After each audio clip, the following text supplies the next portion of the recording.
Abra sua Bíblia comigo. Josué capítulo 5. Vocês estão se alegrando, hein? Você não estava? Ah, tá bom. É ruim, né? Glória a Deus.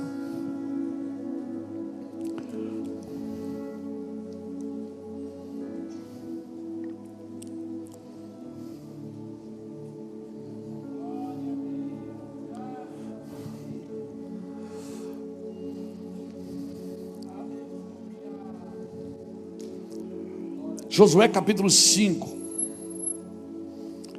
Ontem eu passei um tempo preparando as mensagens para pregar na conferência, mas, cara, está queimando no meu coração, eu não vou guardar para a conferência, não. Estou agoniado, sabe aquela coisa, aquele pudim gostoso que você quer comer no final do almoço? Aí você diz para a mãe, você dá só um pedacinho, isso é para depois, é para o café da tarde. Aí você diz, não, mas dá só um pedacinho. E eu estou assim hoje, irmão, tem um pudim aqui na mesa. Josué capítulo 5 diz assim: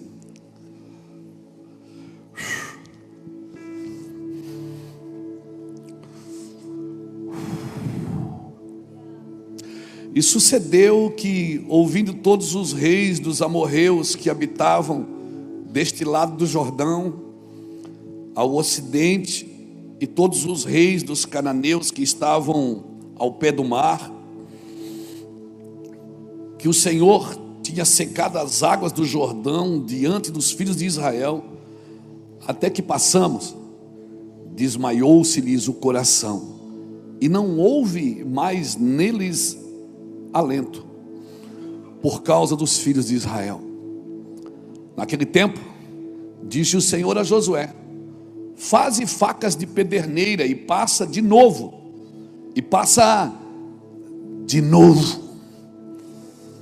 a circuncidar os filhos de Israel. Então Josué fez para si facas de pederneira, ou seja, facas de pedra, e circuncidou os filhos de Israel em Gileade Aralote. Foi esta a razão porque Josué os circuncidou. Todo o povo que tinha saído do Egito,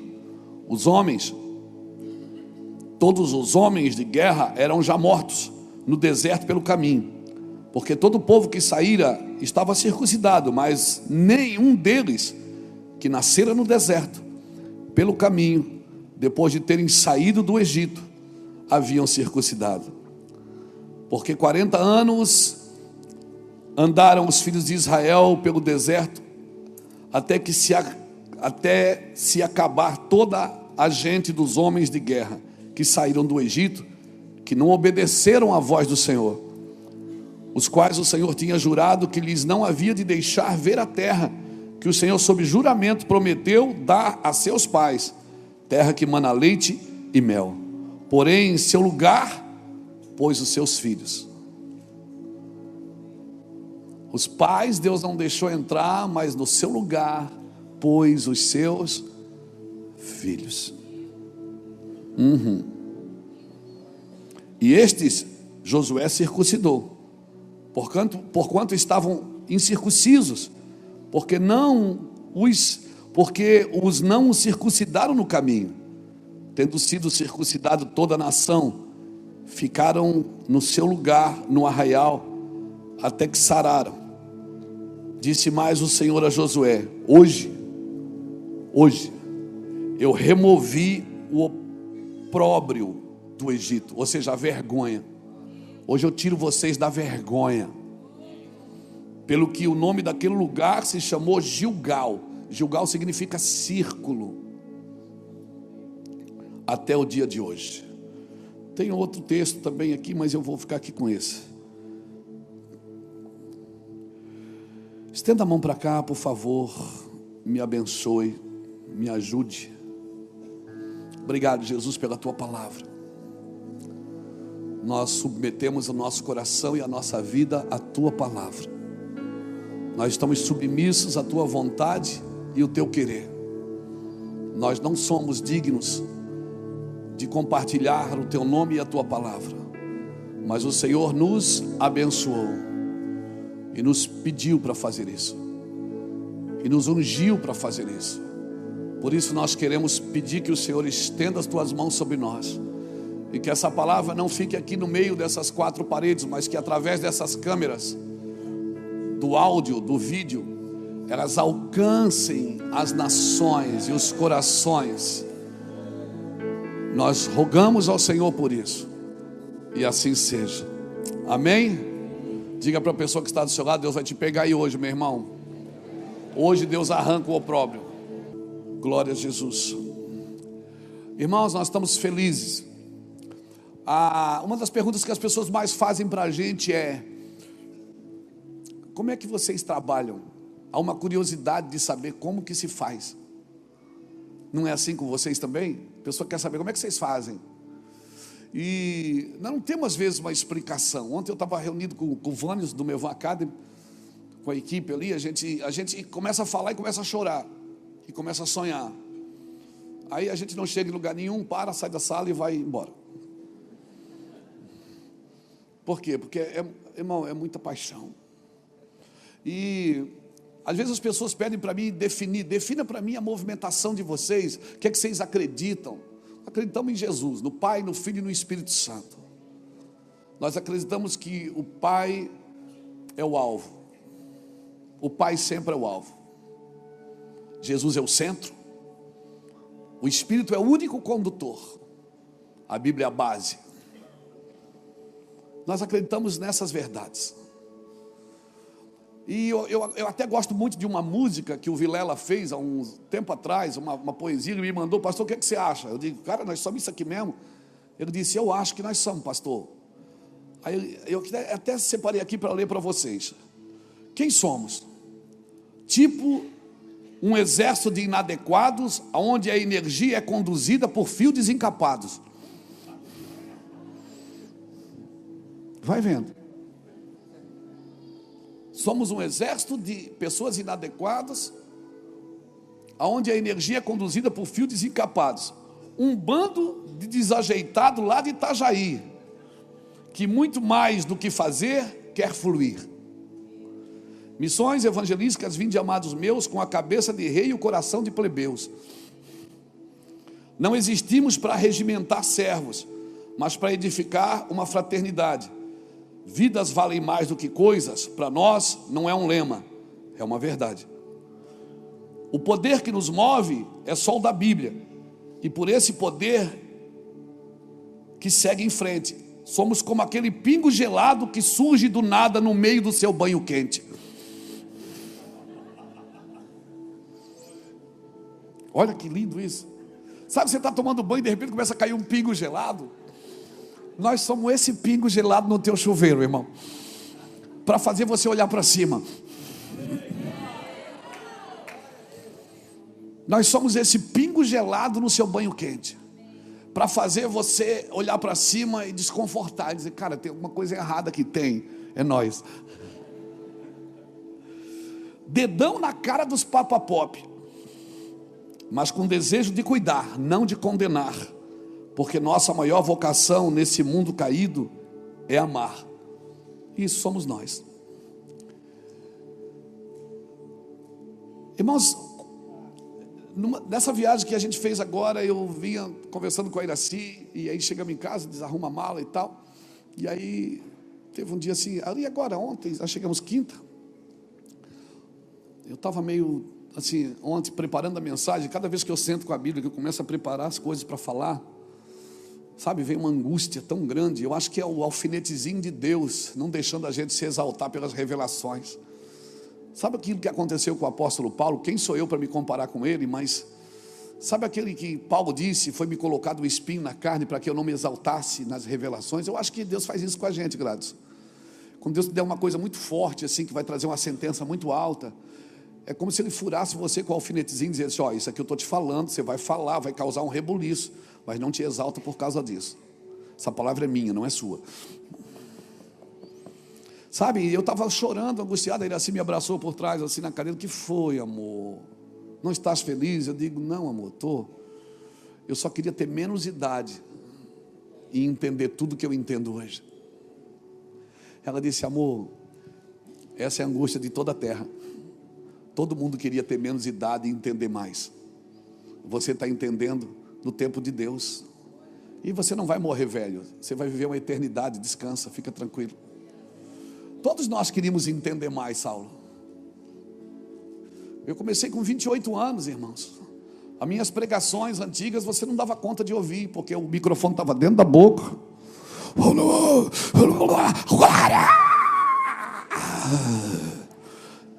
Eu falava 1 quilo, você entendia 100 gramas.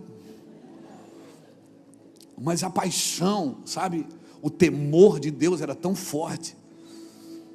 Mas com o tempo a gente foi descobrindo as Escrituras, descobrindo as verdades do Senhor. Elas foram se tornando vivas dentro de nós. E alguém me disse um dia: você vai perceber que à medida que você vai envelhecendo, você vai ficando mais... E eu ficava com medo, não, eu não posso perder isso. Quer dizer que se eu saber, eu vou ficar menos ungido? Ou eu vou ter menos reações? Ele disse, quando você saber mais, você vai perceber que você vai... Então, foi isso que aconteceu. Eu fui envelhecendo, só que não aconteceu o que me falaram. Falaram que eu ia ficar mais sossegado. E eu não estou sossegado, irmão. Eu não estou sossegado. Eu estou queimando. Eu achei que eu ia ficar... Sabe, agora eu sei mais coisas. Eu achei que eu ia ficar mais sóbrio.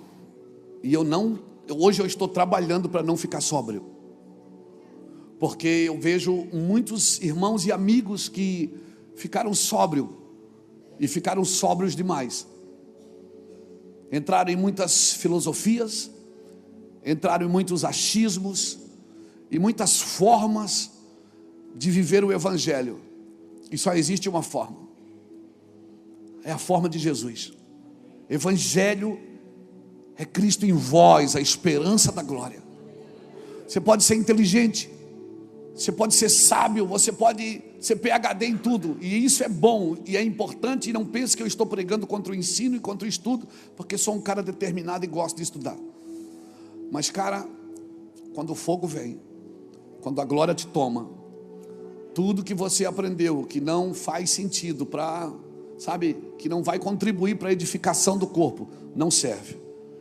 E aí o que eu penso? As pessoas chegam na igreja e elas levam um período para ser transformadas. E você vai perceber uma coisa: pessoas que já estão na igreja há muito tempo e já passaram pelo período de ser transformadas e não foram, elas acostumaram a viver sem ser. E sabendo uma coisa, elas nunca mais serão.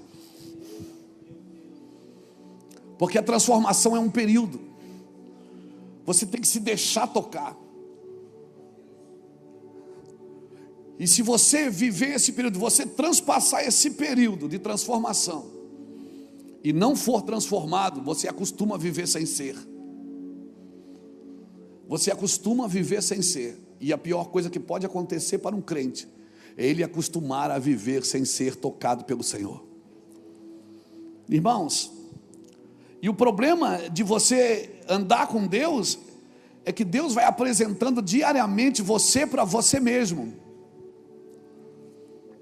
E uma pessoa, irmãos, que anda com Deus, ela para de ver defeito em todo mundo, ver defeito no outro, transferir a responsabilidade e a culpa. Ela começa a ver só problema. Quando Jesus estava na mesa com seus discípulos, Jesus olhou para os discípulos e disse: um de vocês vai me trair. Ninguém disse, é ele, é ele. Todo mundo perguntou: por acaso sou eu, Senhor? Porque na mesa com Cristo você não enxerga outra pessoa, só enxerga você. Na mesa com Cristo, o mal ali é você, não é o outro. O ruim ali é você. O cara que não presta é você. Então a igreja, ela precisa acordar para isso, principalmente nós, os pastores. Na mesa com Cristo, é você que precisa ver você e mais ninguém. E sabe, eu vejo hoje, principalmente a internet virou um campo de guerra. Você vai ver na internet, quem está brigando nas internets da vida, ou é crente ou é político. Brigando por coisas nada a ver.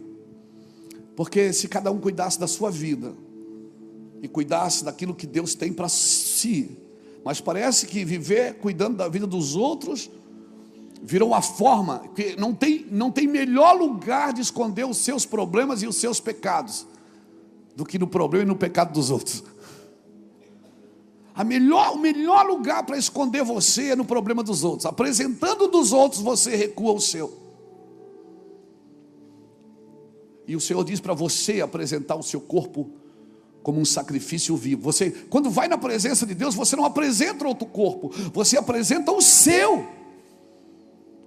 corpo como um sacrifício vivo, santo e agradável a Deus, que é o vosso culto racional. Mas sabe o que eu penso? É que muitos de nós, principalmente líderes, eles vêm para o corpo de Cristo, para a igreja, e eles têm um sentimento de posse, não de pertencimento. Eles acham que a igreja é deles, que o ministério é deles, que a unção é deles, que a vida é deles, que é tudo deles. Isso é sentimento de posse. E toda pessoa que tem um sentimento de posse, ela trabalha para proteger o seu ambiente. E ela tem dificuldade de acreditar no crescimento dos outros. E quando bate um problema, o problema sempre é alguém, não sou eu. Então a minha oração, querido, é que o Brasil acorde para isso. Que a gente perca esse sentimento de posse e tenha um sentimento de pertencimento. Eu pertenço ao corpo de Cristo. Eu sou um membro desse corpo. Eu sou parte dessa estrutura óssea desse corpo. Eu faço parte disso. Eu não sou dono de nada. Eu pertenço ao corpo de Cristo. Eu pertenço ao corpo de Cristo. Fora do corpo, você não cresce. Então eu vejo que está acontecendo, mas eu estou falando tudo isso porque eu estou entusiasmado. Eu estou entusiasmado, Lapa. Irmão, vocês vão orar para o pastor Lapa ser o próximo prefeito de Itajaí, não? Ou pelo menos o vice, já pensou? Seria bom. Por quê? Porque nós queremos servir a nossa cidade. Nós já servimos sem título, sem nada. E nós vamos continuar servindo. Então tenha um sentimento de pertencimento. Eu pertenço a algo que não começou em mim e não vai terminar em mim. Começou na eternidade, não começou na cruz, não começou na cruz, começou em Abraão. Em ti Deus falou para ele: serão benditas todas as famílias da terra. Foi para Abraão que Deus mostrou a cidade que descia do céu. Foi para Abraão que Deus pediu para sacrificar seu filho, o mesmo Deus que sacrificaria o seu. Deus estava pré-anunciando em Abraão o que ele faria com o seu filho Jesus. Foi através de Abraão que o Senhor... Então não começou na cruz, começou em Abraão, começou em Gênesis. E nós precisamos ter esse sentimento de pertencimento, irmãos, não de posse. Você vai ficar doente se você tiver que trabalhar para proteger e para controlar. Tem pessoas que você não vai poder ajudá-las, você tem que deixar elas errarem. Por quê? Porque elas precisam ter as suas experiências ruins. Às vezes nem seu filho você vai conseguir ajudar, nem sua filha. Por quê? Porque eles precisam ter a sua experiência com Deus. Deus não tem neto. E a pedagogia de Deus é no meio do sofrimento, no meio da dor, no meio da dificuldade. É das trevas que nasce a luz. Então eu estou tão entusiasmado com isso, irmãos. E quando eu leio esse texto de Josué, né? Esse texto de Josué para mim é fantástico. Por quê, pastor? Porque eles estão 40 e tantos anos no deserto. A primeira geração morreu toda. Quando eles param diante do Jordão, Deus abre o Jordão para eles. As nações que estão ali perto, os povos, as etnias que estão ali perto, eles ouvem isso, que Deus fez o povo passar em lugar seco. Esse povo que estava na terra já ficou pensando: meu Deus, eles ficaram com medo, o seu coração estremeceu. Está aqui na Bíblia, né? Os reis dos cananeus que estavam aos pés do mar, que o Senhor tinha secado as águas do Jordão de diante dos filhos de Israel, até que passamos, desmaiou-se-lhes o coração, e não houve mais alento neles. Eles sabiam o quê? Esse povo, quando chegar aqui, acabou. Eu gosto muito de uma frase que o bispo Samuel falava: nós vamos lamber a terra.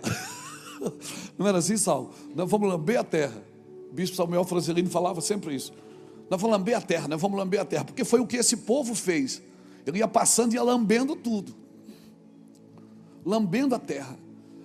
Ou seja, a cidade, a terra que eles iam tomar, o povo já tinha medo deles. Eles já chegaram ali, sabe? Já chegaram ali por cima, porque o povo que estava ali já estavam com medo deles, sabendo que Deus estava com eles. E Deus falou: vocês vão tomar e isso é de vocês. Mas o Senhor chamou Josué e disse: faz uma faca de pederneira, de pedra, e circuncida os filhos de Israel. Corta a pele do prepúcio de todo ser masculino, de todo homem, de toda criança, de todo jovem, de todos aqueles que nasceram no deserto. Ou seja, eles nasceram no deserto, mas eles não são do deserto. Eles são meus. Eles eram filhos de Israel. A Bíblia chama eles diante de os filhos de Israel, os filhos de Israel. Israel é a nação. Eles eram, fazendo um trocadilho, eles eram filho da mãe, mas não eram filho do pai. E Deus disse: agora eu queria que vocês marcassem eles, Josué. Marca eles com a minha aliança. Foi a segunda vez que o povo é circuncidado em massa. A primeira foi com Abraão, e a segunda vez foi aqui. O que eu aprendo aqui? Deus estava dizendo: a terra é de vocês, o povo está com medo de vocês, tudo que eu prometi vai acontecer, vocês vão passar a terra, ela já é sua. Só que vocês não vão vencer pela força, vocês vão vencer pela aliança. Eu vou tirar a vergonha de vocês, a vergonha que vocês têm de ser escravos. Vocês saíram do Egito, mas hoje eu vou arrancar o Egito de vocês. Eu vou arrancar toda a vergonha, o opróbrio. Porque muitas vezes você sai do Egito, mas todas as artimanhas, todas as performances, todas as formas de trabalhar, as formas de persuadir pessoas, você continua fazendo a mesma coisa. E Deus está dizendo: essa terra, ela já é sua, mas você vai ter que tomar.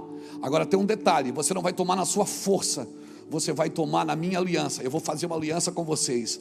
Hoje vocês não vão ser só filho da mãe, vocês vão ser filho do pai. O que é que eu aprendo aqui? Que tudo que Jesus te prometeu, como um pastor, como um membro do corpo, como um cidadão da eternidade, como líder, você não vai vencer na sua força, meu irmão. Deus esperou a força de Abraão acabar para dar um filho para ele. Não é por força nem por violência. Você tem que ter esforço, mas não é pela sua força. O esforço que você tem que ter é acreditar naquilo que Deus te disse e se esforçar por isso que Deus te disse. Você tem que se esforçar, porque Deus dá reforço onde tem esforço, mas não é pela sua força. Maldito o homem que faz a sua carne e o seu braço forte, mas bendito é o homem que espera no Senhor, que tem o seu prazer na lei do Senhor, e nela medita de dia e de noite. O que é meditar na lei? É acreditar no que Deus disse sobre você, no que Deus disse para você, no que Deus falou contigo. É acreditar, você não pode mudar isso. E o problema é que quando demora demais para acontecer as coisas, nós vamos dando jeitinho no caminho. Nós vamos dando jeitinho no caminho. A gente quer que aconteça do nosso jeito, e a gente força a barra, a gente arromba as portas que não foram abertas, a gente quebra os princípios e acha que isso vai abençoar a obra de Deus, e não vai, irmãos. Só vai entristecer você e frustrar você no futuro, porque você e eu precisamos esperar na aliança. Então, se eu fosse colocar um tema nessa mensagem, eu colocaria assim: o poder da aliança com Deus. Já tudo seu, o que Deus prometeu já é seu, agora vai se materializar. Vai se materializar. Deus já disse no Espírito. O que vai acontecer na terra, Deus já falou no Espírito. Amém? O que vai acontecer na terra já foi dito e já está feito no Espírito. Está pronto, está consumado. Aleluia, não tem plano B, já acabou. Agora, para se materializar, eu e você precisamos acreditar nisso. E eu não preciso ajudar Deus. Se eu preciso ajudar Deus, então Ele não é Deus.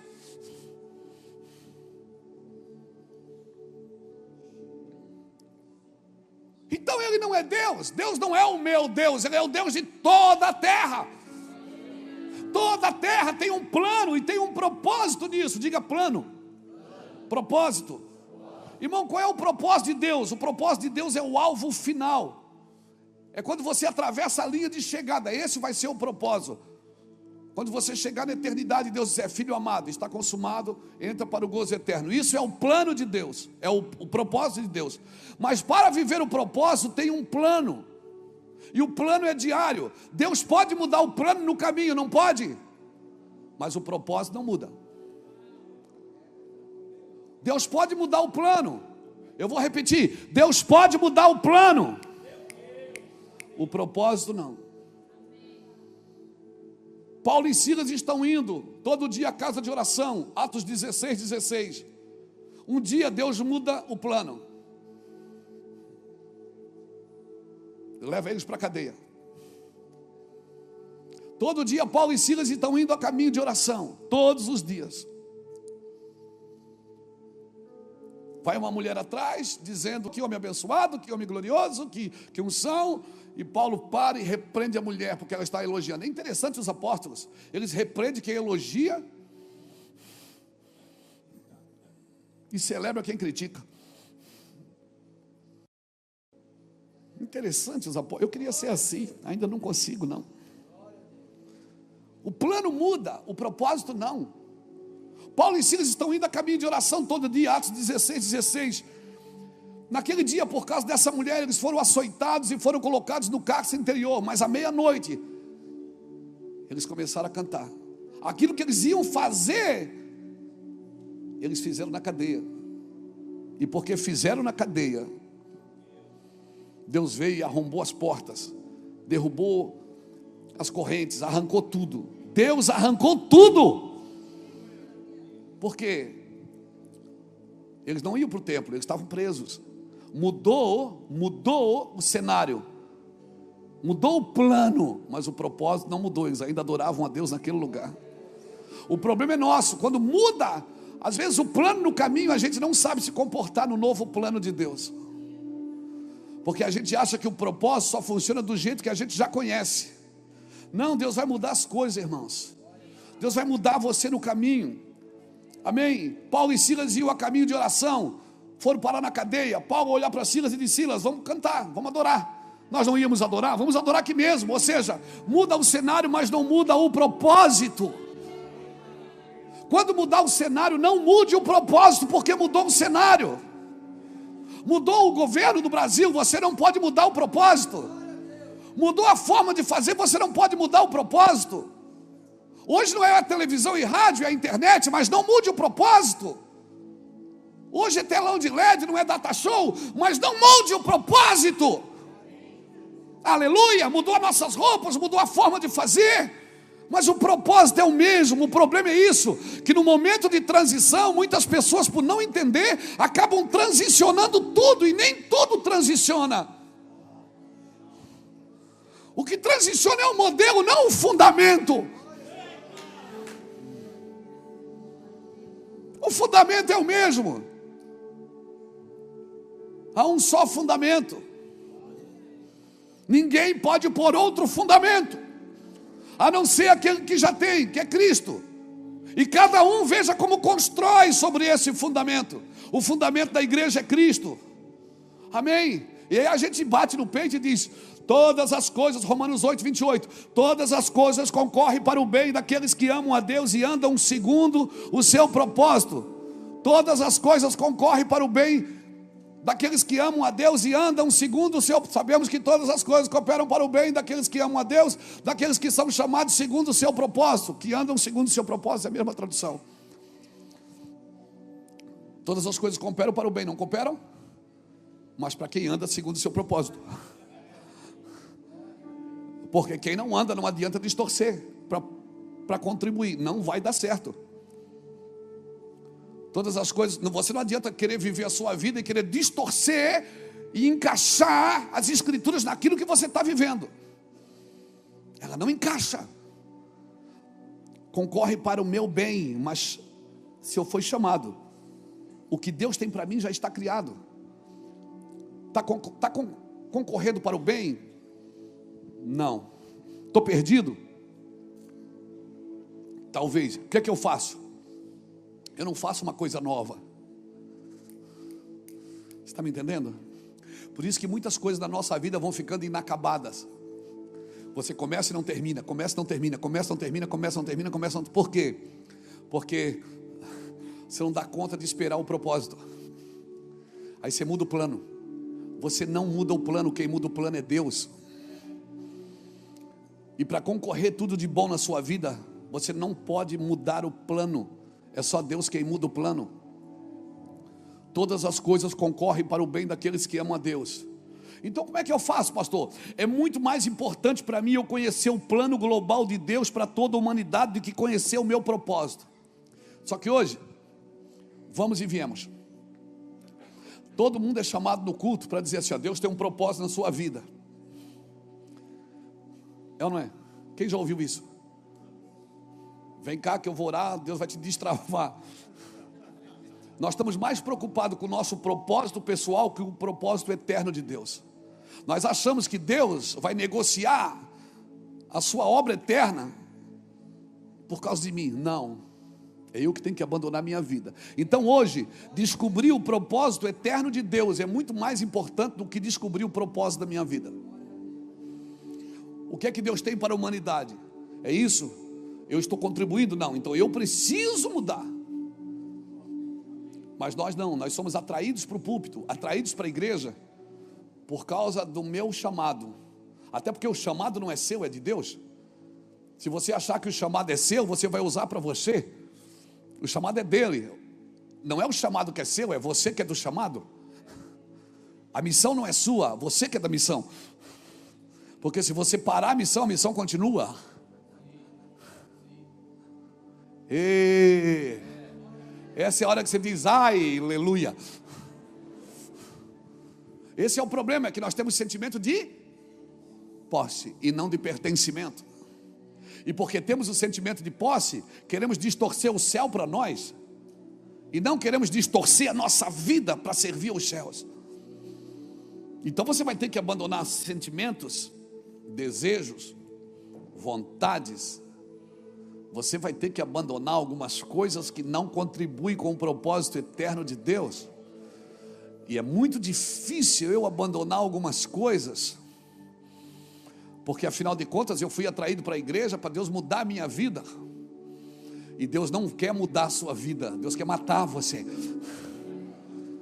Para você parar de viver a sua vida e viver a vida de Cristo, porque Cristo em vós é a esperança da glória. Ele morreu pela sua vida, para você morrer pela vida dele. Pegou?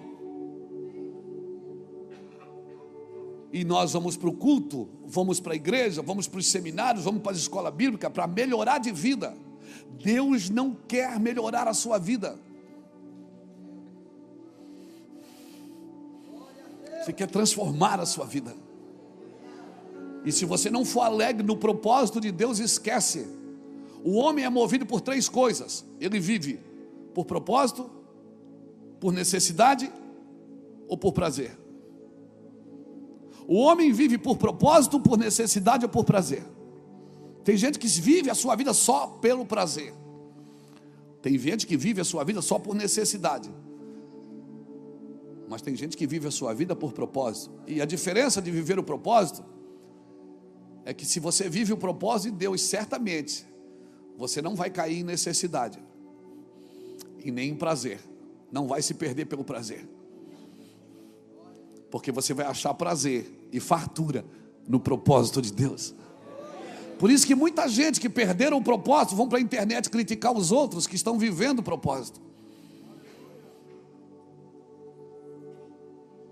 Se você perder o propósito, você vai entrar em necessidade. Pastor, mas eu estou em necessidade. Não confunda necessidade com miserabilidade. Porque você não precisa ter falta de alguma coisa para viver miséria. Tem gente que é rica e vive uma miséria emocional, vive uma miséria financeira. Tem dinheiro guardado, mas não gasta. Tem coisas escondidas, tem coleções de joias e coisas, mas não usa um anel. Por quê? Por quê? Isso não tem a ver com propósito. Você está me entendendo? Aquela coisa, sabe aquela louça que era da sua mãe, de cristal, que você nunca usa, nunca botou num domingo para enfeitar a mesa.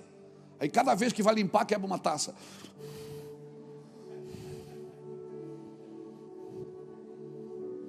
De vez de botar a mesa, né? Aquelas toalhas de crochê bonita, né? De botar a mesa, de botar aquelas taças lindas, aqueles pratos decorados à mão. Não, era da minha mãe, pelo amor de Deus. Aí cada vez que limpa, quebra um. Não desfruta. Não aproveita. Por quê? Porque não, é para guardar. Quer guardar alguma coisa? Guarde o seu coração. Porque é dele que procede as saídas da vida. Sobre tudo que deves guardar, não guarda o prato da mãe, nem a taça do pai. Guarda o teu coração, porque é dele que procede as saídas da tua vida. Aí uma pessoa que vive assim oprimida, quando ela vê alguém desfrutando, ela acusa. Uma pessoa que vive oprimida e quer saber macho velho, como diz o cearense, né, Beto? Quer saber, macho velho, tu não precisa ir para a Itália para desfrutar. Tu pode sair para comer um cachorro quente aqui na Stefano José Vanoli. Porque o desfrute não está na não. O desfrute está em quando você acha um lugar em Deus. Você desfruta em qualquer lugar, irmão. Você desfruta. Eu desfruto aqui no Promorar. Eu desfruto no Vassourão. E desfruto na Itália. Desfrute em qualquer lugar. Aproveite a sua vida, aquilo que Deus tem para você. Amém? Não aproveita, o cara não tem coragem de fazer nada. Oprime os filhos, oprime a família, oprime a igreja.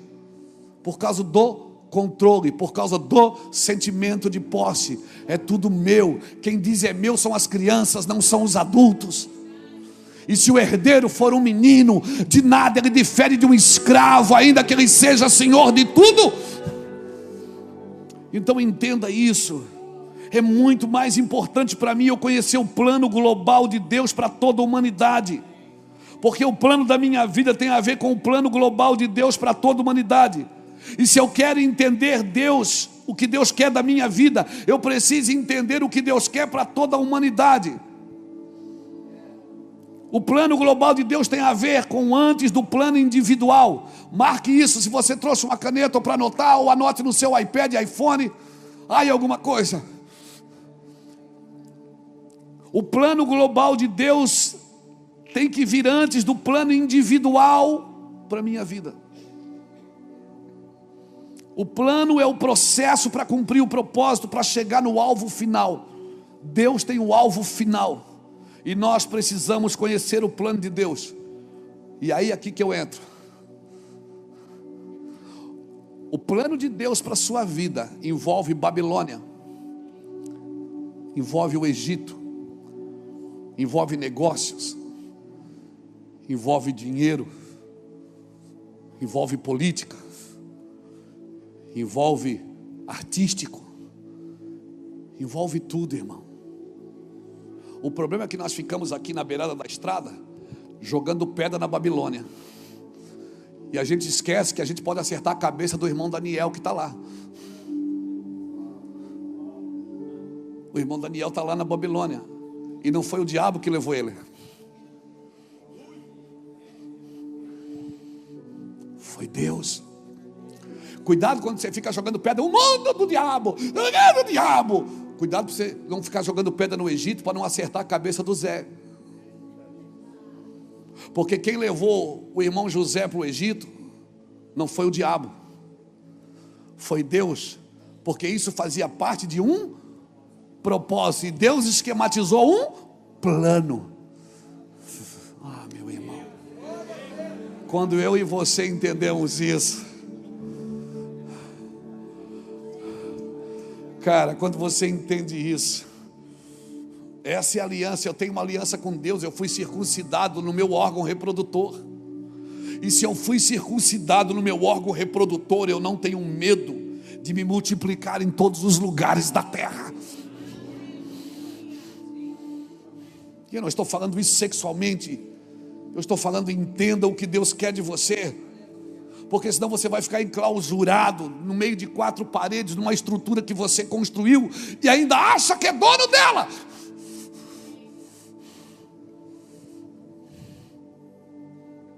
E você vai trabalhar só para isso. O Senhor hoje diz: hoje eu tiro a vergonha. Eu vou circuncidar você. Hoje você perde a mentalidade de escravo, de ter que trabalhar para comer, de ter que amassar barro para comer. E hoje eu vou te dar uma mentalidade de filho. Tudo isso que você está vendo é seu. Entra e percorre a terra no seu comprimento e na sua largura, e toma posse daquilo que é seu.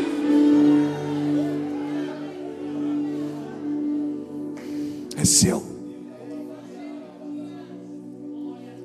Hoje eu tiro essa mentalidade de escravo, que você tem medo de não ter comida de noite, esconde debaixo do travesseiro. Coisas que a gente vive lá na casa de recuperação. Lá na casa de recuperação, de vez em quando, o pessoal que trabalha lá faz um pente fino, acha comida debaixo do travesseiro. Hoje não mais, talvez. Acha coisa escondida debaixo do lençol. Por quê? Porque aquele menino veio da rua, ele ganha comida, talvez de noite não vai ter, então ele esconde para comer depois. E a gente tira debaixo da fronha dele, do travesseiro, do colchão, e diz: filho, não precisa, a cozinha está ali, o cozinheiro está ali, daqui a pouquinho o sino tim vai bater e a mesa vai estar posta para você. Você não precisa esconder mais para comer, a comida está na mesa, é sua. Amém? Ei, se você quer comer sozinho, o seu lugar não é na igreja, porque a igreja é a mesa coletiva de Deus. Você não pode comer sozinho. Por isso que a Bíblia: quem for maior, tenha paciência com o menor. Quem tiver mais, reparte com o que não tem. Sabe o que Deus está dizendo? Eu te proíbo de comer sozinho na minha mesa. Eu te proíbo de comer sozinho na minha mesa. Por isso eu não acredito no ministério que só enriquece um. Eu não acredito no ministério que só aparece um, que só enriquece um, que só um é aplaudido, que só um é reconhecido. O céu, quando constrói, diz: façamos nós. O céu, quando cria, ele pluraliza a criação. Ele diz: façamos nós. Alguém levante a mão e diga: eu estou entendendo, pastor. Eu estou entendendo isso, pastor Luiz. Nós somos plurais. Nós somos uma comunidade de três: Pai, Filho e Espírito Santo. Deus hoje vai arrancar a sua mentalidade de pastor escravo.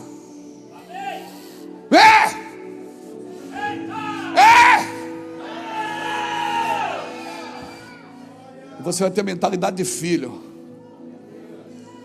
E para ser filho, você só precisa ter nascido de novo. Por isso que quando Deus tira o povo do Egito, meu Deus, isso é muito forte. Eu vou até sentar. A primeira coisa que ele muda é o cardápio. O povo trabalhava para comer. Ele diz: agora, quando vocês acordarem de manhã, a comida já vai estar lá. Eu vou derramar maná sobre vocês, para você aprender, Luiz, que no meu ambiente sou eu quem faço primeiro. Você não trabalha para comer, você come para ir trabalhar.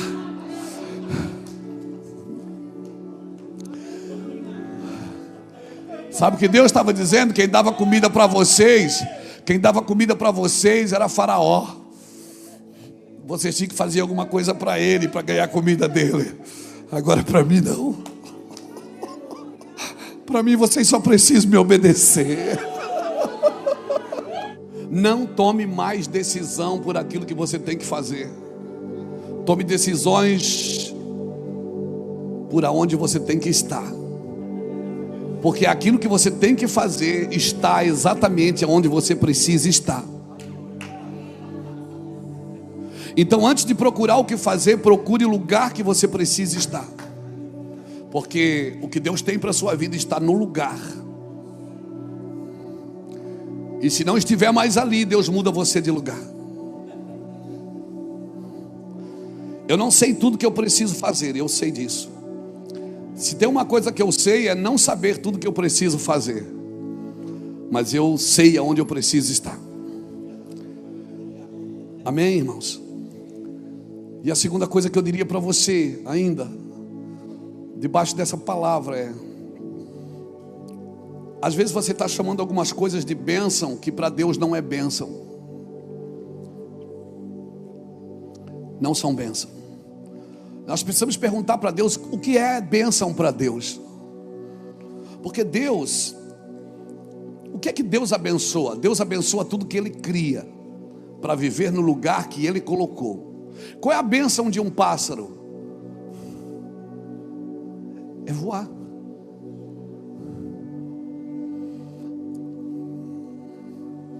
Qual é a bênção de um peixe? É nadar. Se você botar um pássaro no viveiro e um peixe no aquário, ele continua voando e nadando. Continua? Ele continua. Mas ele ainda está na bênção?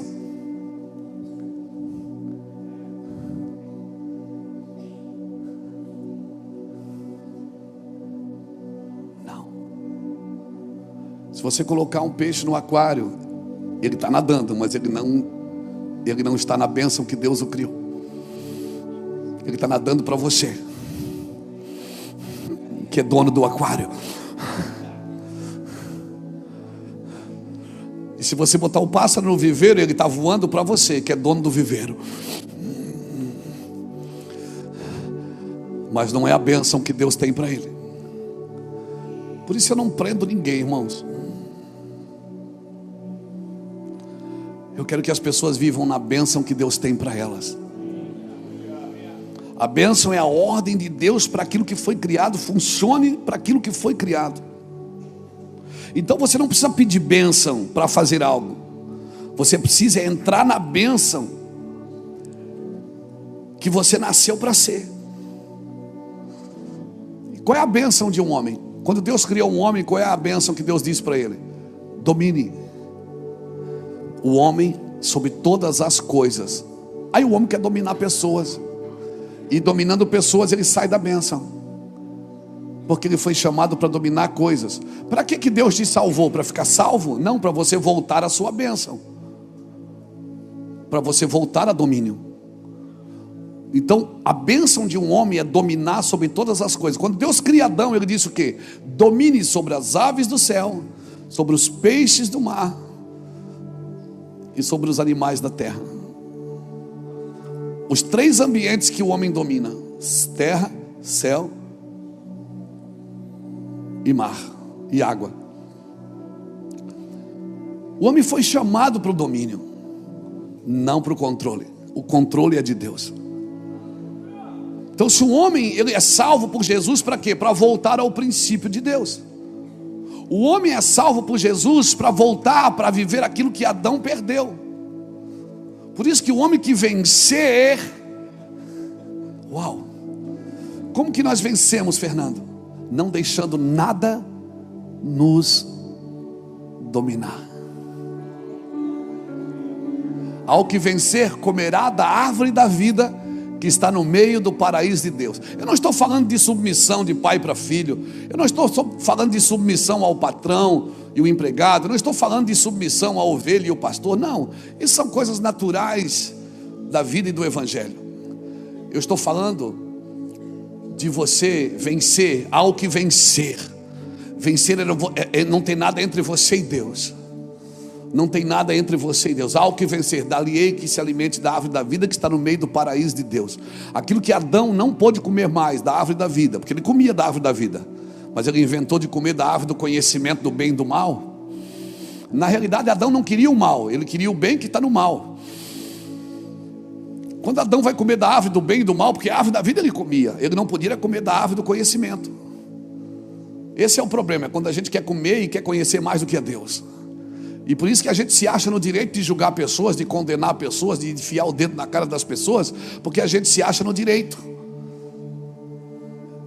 Quer saber? É porque paramos de comer da árvore da vida. Volte a comer da árvore da vida, que você vai querer deixar todo o conhecimento com Deus. E cada vez que você precisar de alguma coisa, Deus te dará. Quando você precisar de uma verdade para ajudar alguém, para servir a mesa, Deus vai te dar essa verdade. Você não precisa pedir bênção para fazer algo. Você precisa entrar na bênção que você nasceu para ser. Bênção significa que foi colocado no lugar que deveria existir. Para chegar ao propósito, eu preciso passar pelo plano. Bota isso na sua cabeça. Nós queremos um plano sem aflição. E Jesus deixou bem claro: no mundo tereis Ele está dizendo o seguinte: o meu plano tem aflição, o meu plano tem angústia, o meu plano tem perda, o meu plano tem renúncia. E parece que isso não faz mais parte de Deus. Nós tiramos isso do processo. Não viva, cutuca alguém e diga: não viva um evangelho sem aflição.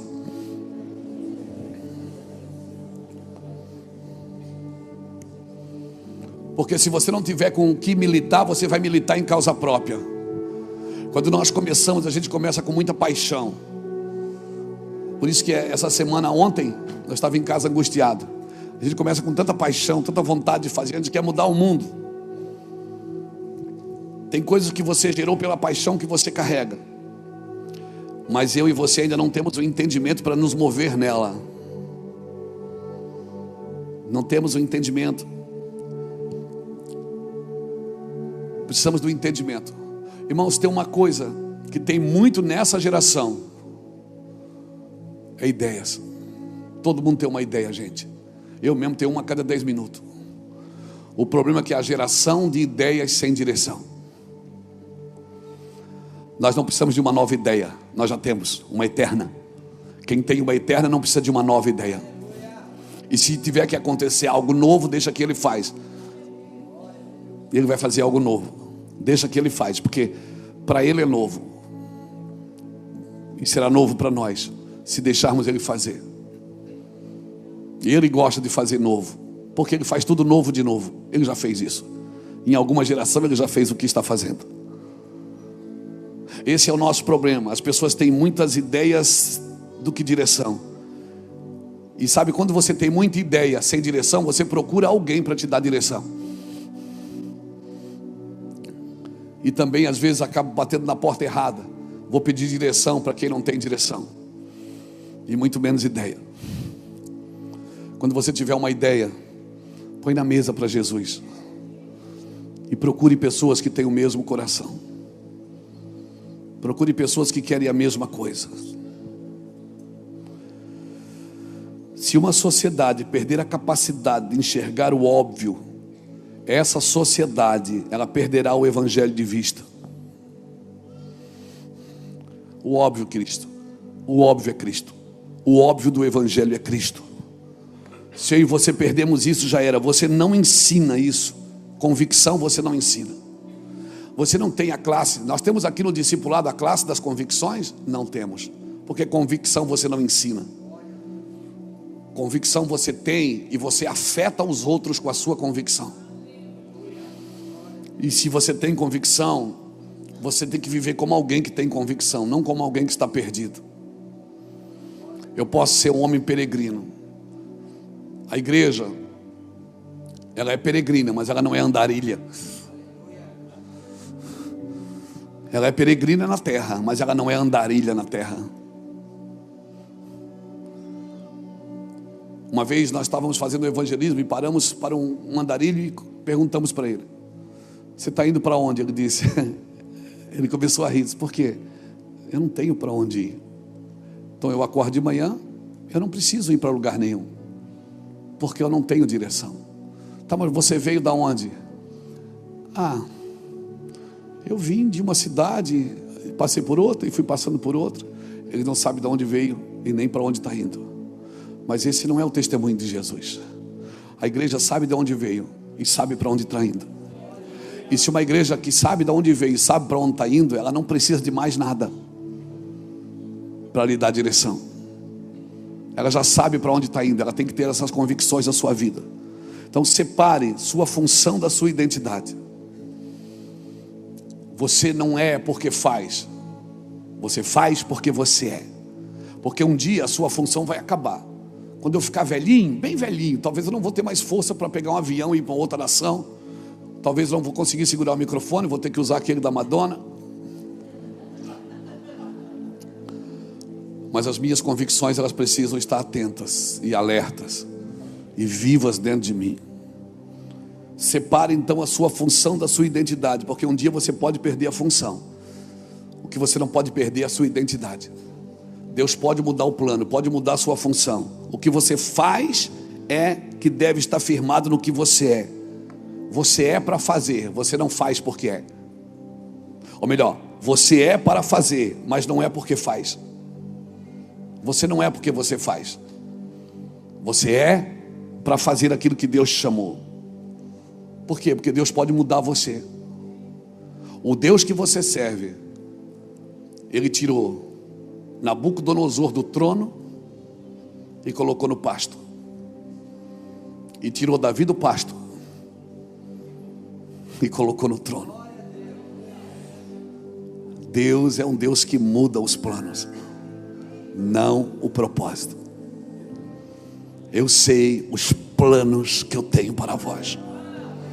Planos de paz e não de mal, para vos dar uma esperança e um futuro.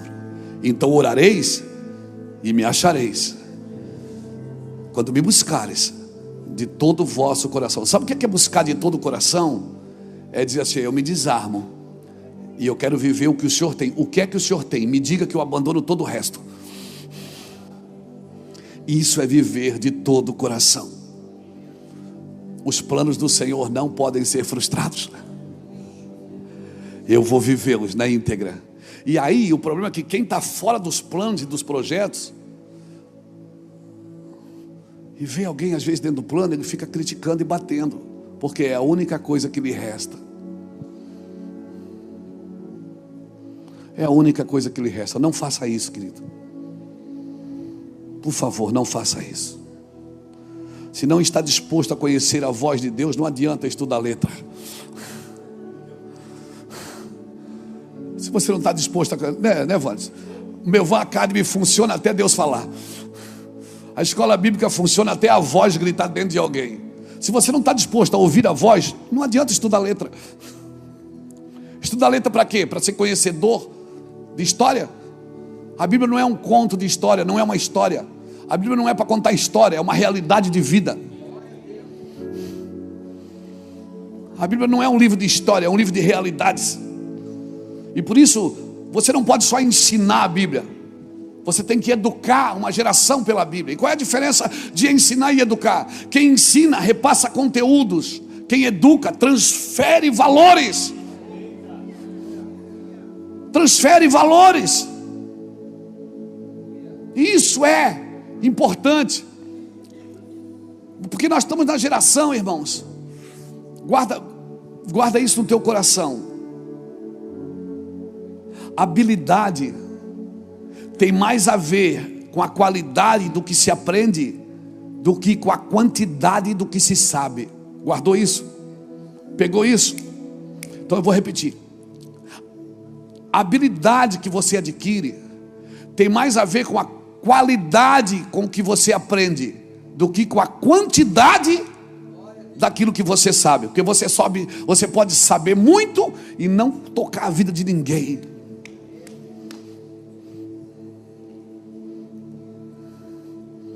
Você pode saber demais, e é importante saber. Meu povo é destruído por falta de conhecimento. Como é importante saber, mas saber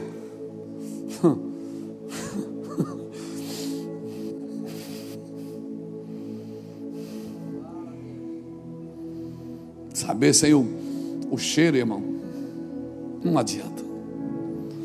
Liderança, quer ser um bom líder, começa a liderar a sua vida. A autoliderança é a capacidade que você aprende de liderar a vida dos outros.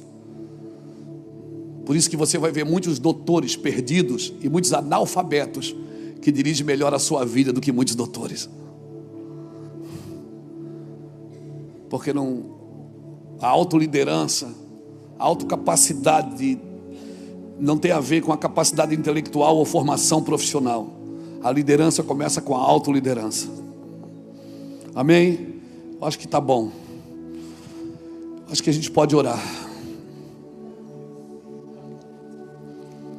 Então, se eu ficar aqui com o microfone na mão só dizendo Deus vai fazer isso, Deus vai fazer aquilo, Deus vai fazer aquilo, eu não estou aqui só para dizer o que Deus faz. Eu estou aqui para transferir o que Ele é. Porque os céus já proclamam a glória de Deus, o firmamento já anuncia as obras das suas mãos. Deus já tem 2 missionários, o céu e a terra, que são missionários para falar o que Ele faz. O céu e a terra já mostra tudo que Deus faz. O homem não está aqui para anunciar o que Deus faz. Ele está aqui para anunciar quem Deus é. Deus é amor. Os céus proclamam a glória de Deus, o firmamento anuncia as obras das suas mãos. Essas duas testemunhas, céus e terra, se encontram, alinhando o seu plano. O universo estremece, o leão rugiu do trono. Céus e terra se encontram onde? Quem é o único ser que tem céus e terra no seu DNA? Quem é o único ser que o que é da terra vai voltar para a terra e o que é de Deus vai voltar para Deus? Não, fala para mim quem é. O único ser que céus e terra se encontram em você, meu camarada. Céus e terra estão brigando aí dentro todo dia para ver quem te governa. E sabe quem é que vai te governar? Quem tiver melhor alimentado. Se você alimentar só o que é da terra com vaidade, ostentação, poder, a terra vai te governar. E o pior, que se você deixar a terra te governar, Deus deu autoridade para um ser, dizendo que ele podia comer do pó da terra. E se você deixar a terra te governar, você vira comida de serpente. Mas se você deixar o céu te governar, por isso você acorda de manhã, os primeiros minutos da manhã, às vezes acordo de manhã, aí eu acordo de manhã tal, aí vou no lugar que o celular está carregando, vou pegar o celular, ele assim vem, tira o celular da minha mão e diz: amor, celular depois, primeiro vamos dar uma raiva, irmão, ódio. Ela disse: depois você atende as pessoas, vamos primeiro tomar um café, vamos ler, vamos amor, vamos. Porque é muito bom saber da vida dos outros, antes de edificar a sua. Como é bom saber que tem gente pior do que você. Não é assim, doutor? Como é bom você acordar, ver a internet, tem gente pior do que você, muito mais pecador do que você. Aí ela vem e diz assim: não, amor, não pega o celular, vamos depois. Aí tu já pega o celular, aí daqui a pouco tu não vai nem sentar para tomar café. Eu digo: tá bom, mas vamos ver se tem alguém em pecado hoje. Como é bom achar alguém pior do que a gente, irmão.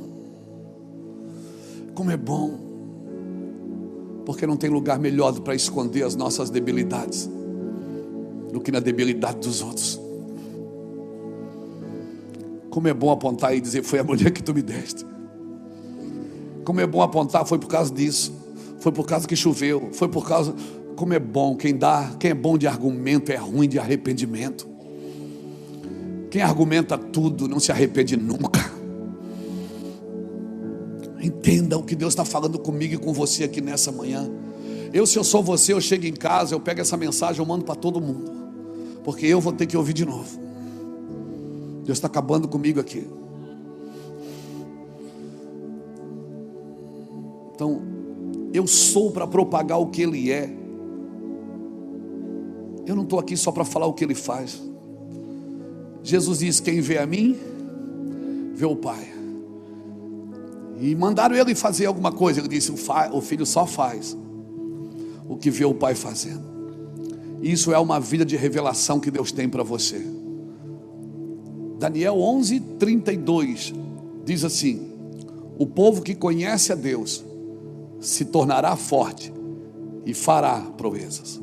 Conhecer, se tornar e fazer. Esse é o seu propósito.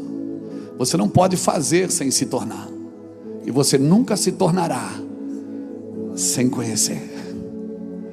O povo que conhece o seu Deus se tornará forte.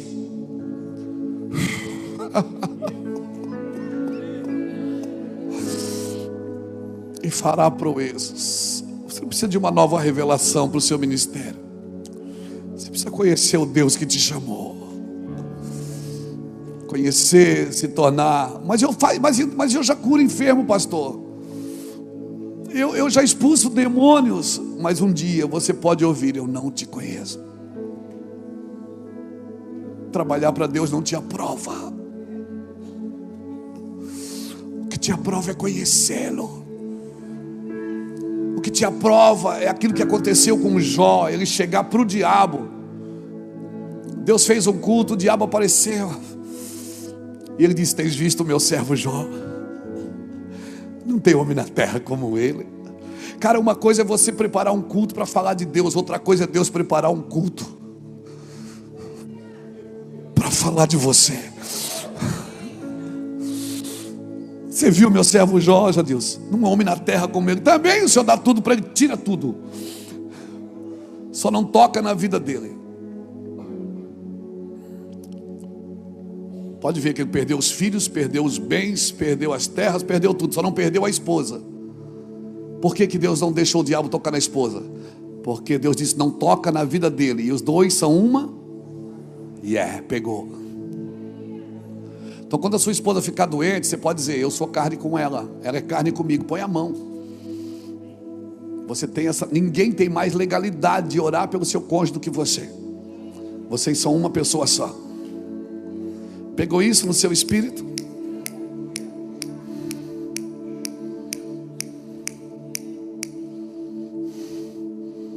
Osso do meu osso, carne da minha carne. Então entenda isso. Quando nós entendemos essas verdades, irmãos, essas revelações, a Bíblia fica diferente para você.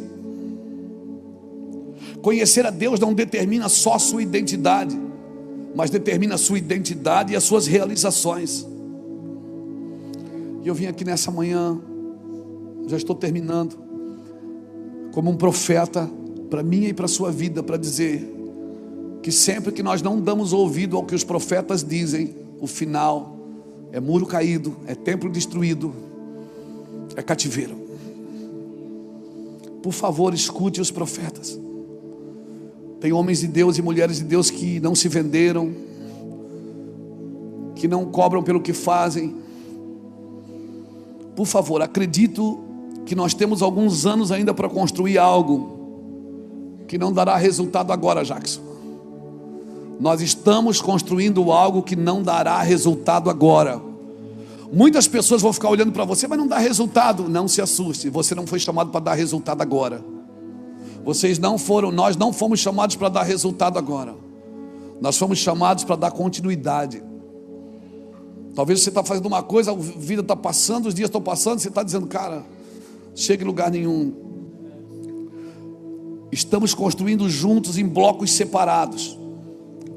Agora, quando você constrói, quando você está gerando algo, quando uma mulher está grávida, que ela vai na maternidade ganhar um filho, tem duas formas de ela ganhar o filho.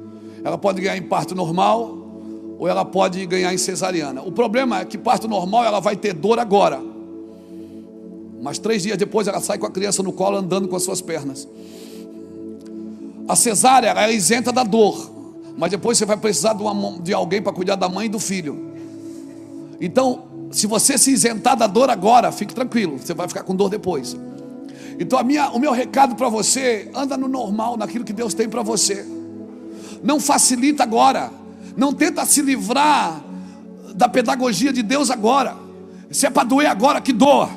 Mas estou doendo, não é por medo, não é por temor, eu estou doendo porque eu estou gerando. Esses meus gritos estão dizendo que algo vai nascer, que algo vai vir para fora, e eu vou gritar e vai vir para fora. Aleluia! E quando chorar na minha frente, eu vou parar de chorar. Então, se você está gerando, não se isente da dor. A ciência já conseguiu diminuir a dor, mas o prazo ainda é 9 meses. O prazo ninguém conseguiu mexer, porque Deus tem um prazo específico para cada plano dele. Amém? Você está me entendendo isso? Então cutuca alguém que está do seu lado e diz: você está com pressa por quê? Você está com pressa por quê? Você está com pressa por quê?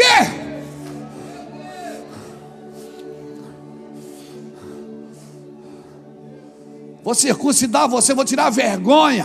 Vou tirar a vergonha. Você vai ser filho. Ah, mas se eu sou filho, eu quero a minha herança. Não se dá herança para criança. Tem que crescer. Deus só está esperando você crescer na graça e no... Deus só está esperando você crescer para você assumir o que é teu. Deus está dizendo o seguinte: a terra está ali, já está todo mundo com medo de você, o diabo já está tremendo, é tudo seu, mas cresça. Deixa eu circuncidar você, para você não achar que foi mérito seu isso. Foi eu que fiz, Luiz. Foi eu que fiz, Luiz. Não é seu. Foi eu que morri. A igreja é minha. Eu sou o cabeça. Amém? Aleluia. Oh meu Deus, como é bom estar aqui. Oh meu Deus, como é bom estar aqui. Eu quero acabar, mas me dá 10 minutinhos. Eu termino em 10 minutos. Não dá tempo, o almoço está pronto. Pastor, mas eu estou com a igreja, nós vamos ter agora uma multidão, vai passar 80 mil pessoas lá no centro de eventos em 5 dias. Para mais. Mas quer saber, Deus não tem planos com a multidão. Deus tem planos com os discípulos. Por isso que ele falava com a multidão de um jeito, depois chegava em casa, os discípulos perguntavam: mas por que o senhor falou assim? Ele dizia: com eles eu falo assim, com vocês não. Deus não tem plano com a multidão, Ele tem plano com os discípulos. E qual é o recado para os discípulos? Sirva a multidão.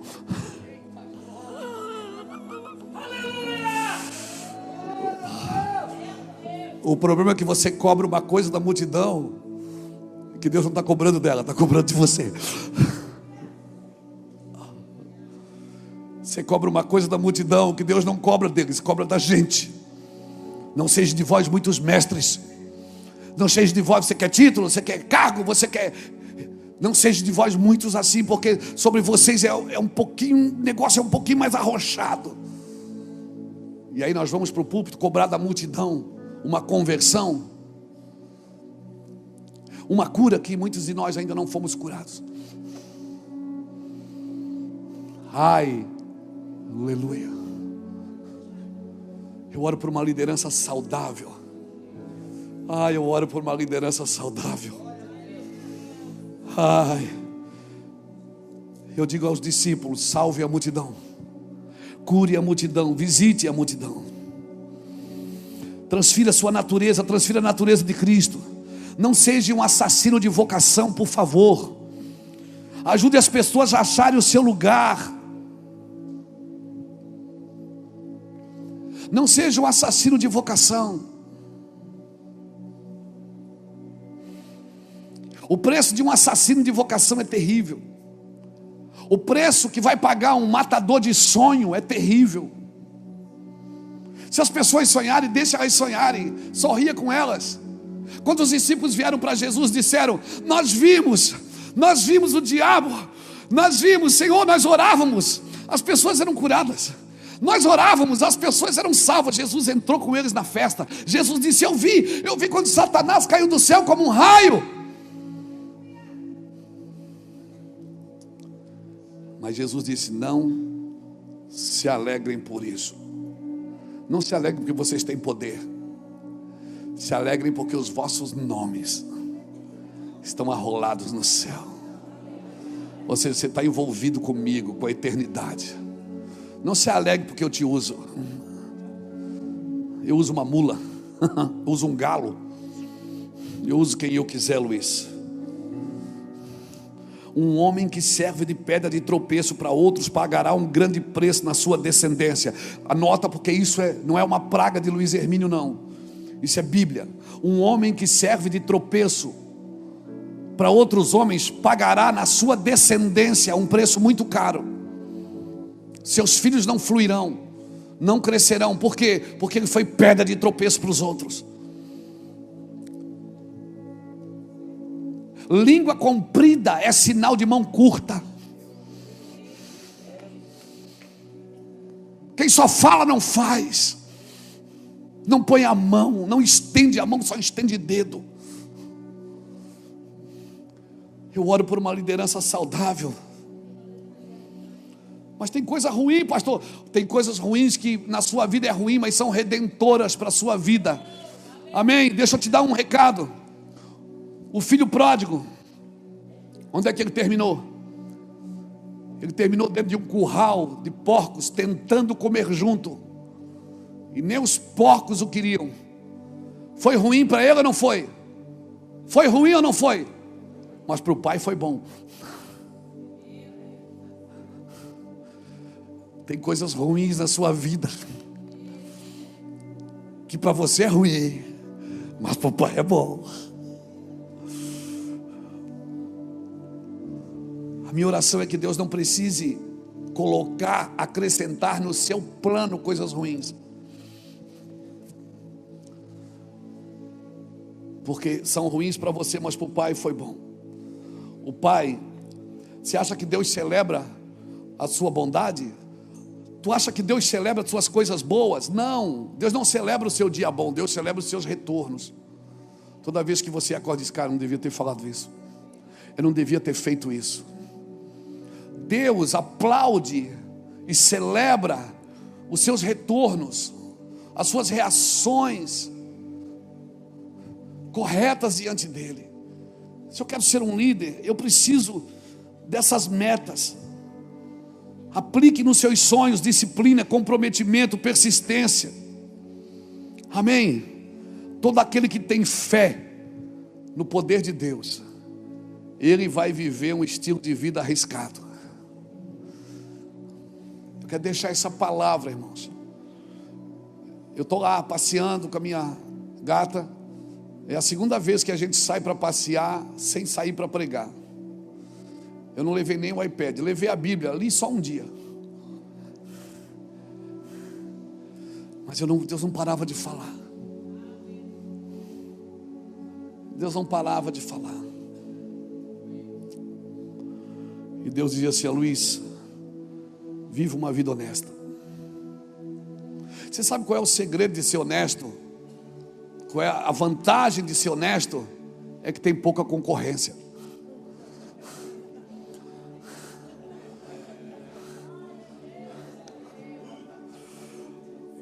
Esse papo que você tem que levar vantagem em tudo, que o mundo é dos espertos, o mundo é dos ungidos. Quem vai governar o mundo na eternidade foram os ungidos, não foram os espertos. Os espertos trabalham para enganar pessoas. Seja honesto, mesmo que isso te custe dinheiro. Seja honesto, mesmo que isso te custe tempo. Seja honesto, mesmo que isso te custe lágrimas. Sabe qual é a vantagem de ser honesto? É que tem pouca concorrência. Seja honesto, seja leal, seja fiel com o teu Deus e você será fiel com pessoas.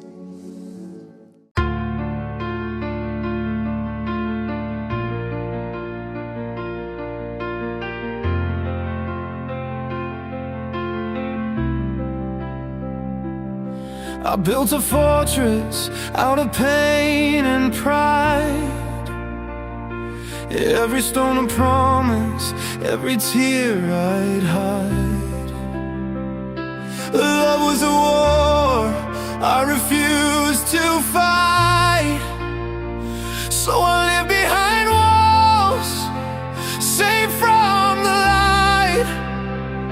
But then you came with gentle hands, not a hammer, not demands. You didn't force the gate to fall. You planted flowers through the wall. I built an armor made of concrete and fear. But you waited patiently until the cracks appeared. You never pushed, you never lied. You just stood there on my side. Now I'm breaking free and breathing clear from this concrete armor I held for years. You sang through silence, you stayed through storms, while I was hiding from what love transforms. You didn't need to save or mend, you just showed me what it means to bend.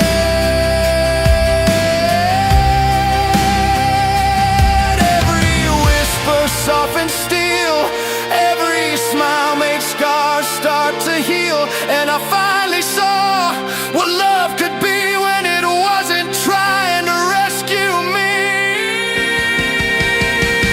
I built an armor made of concrete and fear, but you waited patient until the cracks appeared.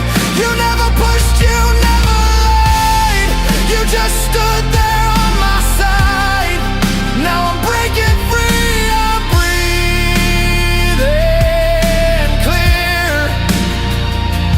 from this concrete armor I held for years.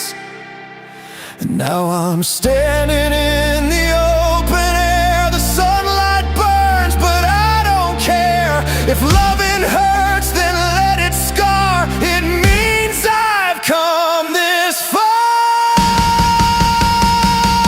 Built an armor made of concrete and fear, but your love broke through what I held dear.